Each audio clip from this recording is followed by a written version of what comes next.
इटावा कथावाचक मामले में एक नया मोड़ आया है। महिला के द्वारा आरोप लगाया जा रहा है कि कथावाचक मेरे साथ छेड़छाड़ कर रहे थे, जिसकी वजह से ये सारी घटनाएं घटी। इसके पहले हम बता दें कि कथावाचक मुकुटमणि यादव बार होता है, उनकी चोटी काट दी जाती है, पेशाब उनके ऊपर छिड़का जाता है और नाक जो है रगड़वाया जाता है और जीभ से चटवाया जाता है। तमाम जो है उनके साथ दुर्व्यवहार किया जाता है। उसके बाद जैसे ही यह वीडियो सोशल मीडिया पर वायरल होता है और वैसे ही पूरे देश में बवाल मच जाता है। उसके दूसरे दिन अखिलेश यादव उन्हें अपने पार्टी कार्यालय में बुलाते हैं, उनको सम्मानित करते हैं और वो जो उनका खोया हुआ सम्मान था उसको वापस दिलाने का जो काम है वो करते हैं। और तमाम लोगों से अपील भी करते हैं कि वो एक सभा आयोजित करें और इस तरीके की जो घटनाएं हो रही है उसे रोका जाए और जो लोग भी इस घटना में शामिल थे उनके ऊपर कड़ी से कड़ी कार्रवाई की जाए। यदि कार्रवाई नहीं होती है तो वो कुछ अगला कदम उठाएंगे। तो यहाँ पर कई लोग यहाँ मौजूद थे और उस विषय पर चर्चा करना चाह रहे हैं हम भी उनके साथ कि ये जो घटना हुई है इटावा में वो किस नज़र से वो देखते हैं। तुम्हारे साथ पंकज यादव जी मौजूद है, उनसे पहले बात करेंगे। भैया जी नमस्कार, मेरा नाम पंकज यादव है। इससे जो इटावा में जो घटना घटी उससे क्या कहना चाहेंगे आप? जी बहुत ही निंदनीय घटना है। इस तरह का कृत्य बिल्कुल भी किसी समाज को अपमानित करने के लिए एकदम कतई नहीं करना चाहिए। इससे समाज में बहुत ही गलत संदेश जाता है। आपको उनके ब्राह्मण ना होने से आपत्ति थी, वो यादव थे या किसी अदर कास्ट के थे, उसका अलग प्रयोजन है। ब्राह्मण का मतलब होता है जिसे ब्रह्म ज्ञान हो। कथा कोई भी कह सकता है जिसे ब्रह्म का ज्ञान हो, जिसको जानकारी हो हमारी समझ से। और इस तरह का कृत्य जो किए हैं, किसी के ऊपर पेशाब छिड़क देना, और आप सोचिए कि पेशाब से कोई पवित्र होता है?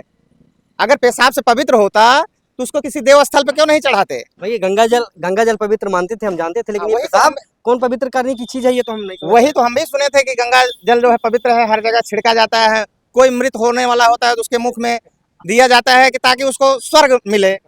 ये ब्राह्मणों द्वारा या जिन्होंने इस कृत्य को किया उनके द्वारा ये नई परिभाषा लिखी गई है कि मूत्र से आपको पवित्र किया जाएगा। क्या पंडित जी के यहाँ कोई कथा या कुछ होगा या कोई कार्यक्रम होगा, क्या वही मूत्र छिड़केंगे क्या? भाई ये उनकी सोच है, वो अपने यहाँ छिड़क सकते हैं, उनके यहाँ पवित्र माना जाता होगा। लेकिन हमारे यहाँ तो गंगा जल ही पवित्र माना जाता है।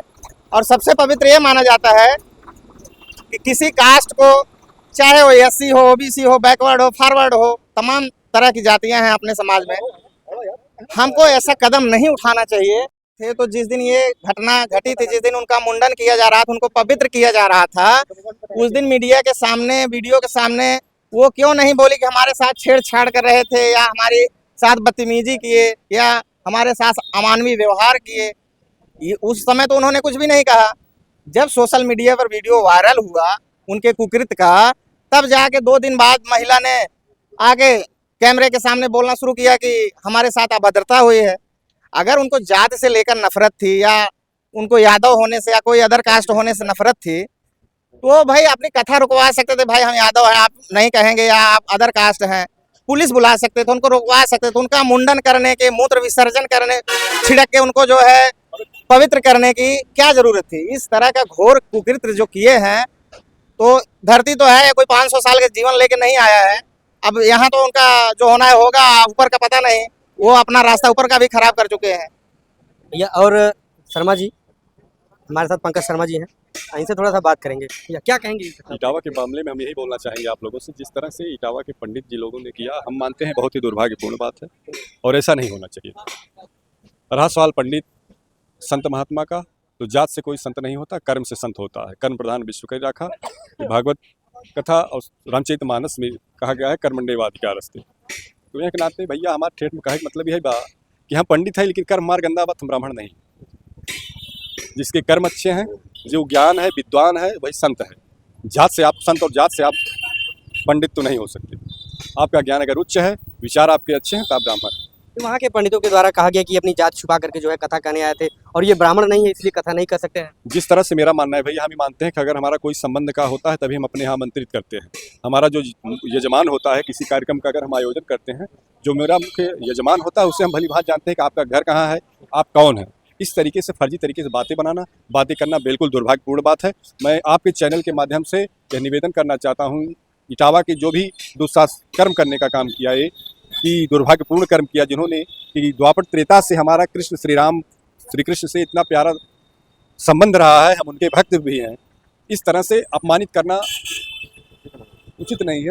के माध्यम सही से मैं कह रहे आपके हैं। माध्यम से कहना चाहता हूँ घटना हुआ है, इसमें क्या इटावा में कठोर से कठोर कार्रवाई तथा कथित ब्राह्मणों के ऊपर जो इस तरह से घोर कृत्य करने का काम किया है, इन ब्राह्मणों के ऊपर कठोर से कठोर कार्रवाई करने का काम वहाँ के जिला प्रशासन, वहाँ के न्याय के जो भी जुड़े संबंधित पुलिस प्रशासनिक सेवा के हैं, न्यायिक जांच करा के उन्हें कठोर से कठोर, क्योंकि मानवता को शर्मसार करने का काम किया, उन्होंने प्रदेश में शांति भंग करने का काम किया। ऐसे लोगों के ऊपर ऐसी कठोर कार्रवाई करें या आइंदा ऐसा कोई कर्म करने की कोशिश या गलत करने का काम न करें। बहुत बहुत धन्यवाद। समाज के हों, नहीं, भाजपा सरकार जहां कहती है कि हम सभी समाज को एक साथ लेकर के चलने का काम करेंगे और जो है जो एससी हैं ओबीसी उनको भी साथ लेकर के चलने का काम करेंगे, लेकिन यहाँ तो जो है विभाजन का काम दिखाई दे रहा है। जब वहाँ टेररिस्ट अटैक हुआ था वो बता रहे हैं कि धर्म पूछ करके मारा है, तो यहाँ जाति पूछ करके जो है लोग मार रहे हैं और जाति पूछ करके जो है इस तरीके से अलगाव करने का काम कर रहे हैं। उसमें सरकार क्या कार्रवाई करेगी, क्या कहेंगे? जैसे पंडित जी जो वहाँ पहुंचे थे, कथावाचक यादव थे और वो कथा कह रहे थे, तो लोगों ने उनके साथ दुर्व्यवहार किया, क्या कहेंगे? देखिए, कथा वही कहेगा जिसके पास ज्ञान होगा। पंडित और यादव से इसमें कोई जातिवादिता की बात नहीं है। अगर आपके पास ज्ञान है उस चीज़ का तो आप पंडित हैं।